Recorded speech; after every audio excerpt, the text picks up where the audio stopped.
The Selfish Path to Romance. Download Chapter 1 for free at drkenner.com. Here is a question that I received from Sarah. You may be in this situation yourself. Dear Dr. Kenner, my 85-year-old mother lives with me, and I'm glad she's here, and I love her dearly. Can you guess what the next word is?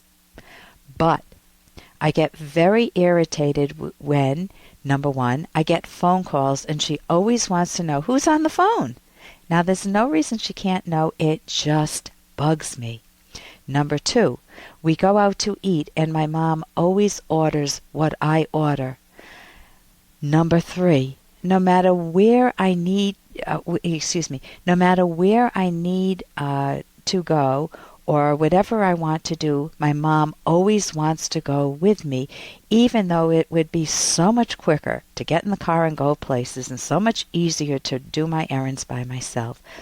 It's sort of like she is my child, and also she is my mother. And she treats me at times like I'm the child. You know, I can understand a lot of this intellectually. She is becoming more childlike at the age of 85, although she's quite capable. She has things to keep herself busy, like knitting and computer games and email, and she has friends she can talk to on the phone, but none of them drive and none of them can take her places. I'm not as irritated at her as I am at myself for being irritated. Why does this bother me so much? Sarah. Sarah, you are dealing with one of the most stressful issues in life. It ranks right up there with divorce. You're dealing with caretaker issues. And all of us value our privacy. All of us like that corner on our lives where we can think privately, we can answer phone calls that are for us privately, we can go and do errands, go and come and go without having to tell someone every single thought, every single nook and cranny in our mind. Now you are living with your mother. I hear that there are some benefits, and that's good because not everyone can say that about their mom. But you need to know that you have to get respite. You need to take breaks for yourself, and you should not feel irritated at being irritated towards your mother. You need to take remedial steps for yourself. For example, have someone come in and watch your mother if your mother does need watching, although it sounds like she's pretty, it sounds like it's more of a psychological issue rather than her having dementia or Alzheimer's. You're not mentioning any of that. So the first thing is... Hey, I got to interrupt this because we've got to pay some bills. 30 seconds, that's it. A very quick ad, and then Ellen will be back. Romance. I wish I knew more about what girls want from a relationship. Boy, I wish I knew more about what I want. Where's that ad I saw? Here it is. The Selfish Path to Romance, a serious romance guidebook. Download Chapter 1 for free at selfishromance.com and buy it at amazon.com. The Selfish Path to Romance. That is interesting. The first thing is that you are totally reasonable to want your space. And if you want to live with her, then getting that space requires that you set boundaries. So you can do this in a couple of different ways. Number one, let her know that you value her without her having to ask you about phone calls. Sometimes mothers do that. They just want to be involved in their kid's life. And of course, you're the soap opera. She doesn't have a very interesting life if she's knitting and just doing computer games and emails. So you are her life. She obviously loves you. I don't mean to demean it by saying soap opera, but you are what she's watching every day, and she values you. So you can let her know that you value her before she begs for it, And you also want to encourage her independence. You want to let her know that you love that she's capable of doing things on her own, like knitting and computer games and talking to her friends. Use very, very light touch, but let her know that you value that in her rather than valuing her dependency.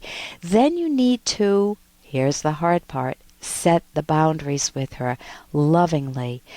Any two people can live in close quarters and feel this way towards one another. So what I recommend, Sarah, is saying something to your mom like, Mom, we're two people. We live in close quarters, and my guess is at times you get irritated with me, and at times I get irritated with you. Then I get upset with myself that I'm irritated with you. And I ask myself, what 3 things could we change that might make our lives together easier? I know they'd be easier for me. And I've come up with 3 things that would help me, and I want to run them by you, and maybe you have 3 things that would help too. What I'd love, Mom, is my privacy. I know we're living together, but my guess is you would want your privacy if you were living with your mom too. And it's on very small things. It's on phone calls. You know how you ask me, who was on the phone? There are times when I'd love to tell you. There are times when it just feels like it's intrusive to me, and I'm not hiding anything.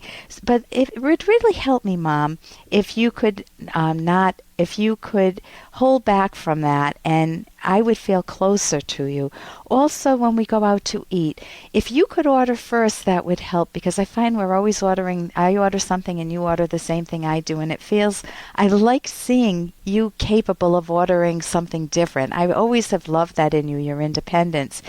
Also, when I do errands, Mom, it's obvious it's easier for me to go and do things separately at times, and sometimes I enjoy your company. I hope you'll respect that and realize that it is hard to live in close quarters, but it's wonderful that we can have this type of a conversation to open things up. For more Dr. Kenner podcast, go to drkenner.com and please listen to this ad. Here's an excerpt from The Selfish Path to Romance, the Serious Romance Guidebook by clinical psychologist Dr. Ellen Kenner and co-author Dr. Edwin Locke, who's world famous for his theories in goal setting. Humorous repartee and good-natured teasing can be a lot of fun when partners are in sync. Never use humor in anger or as a disguised form of aggression, such as sarcasm, or to score points with an audience. Imagine telling an embarrassing story about your partner at a dinner party.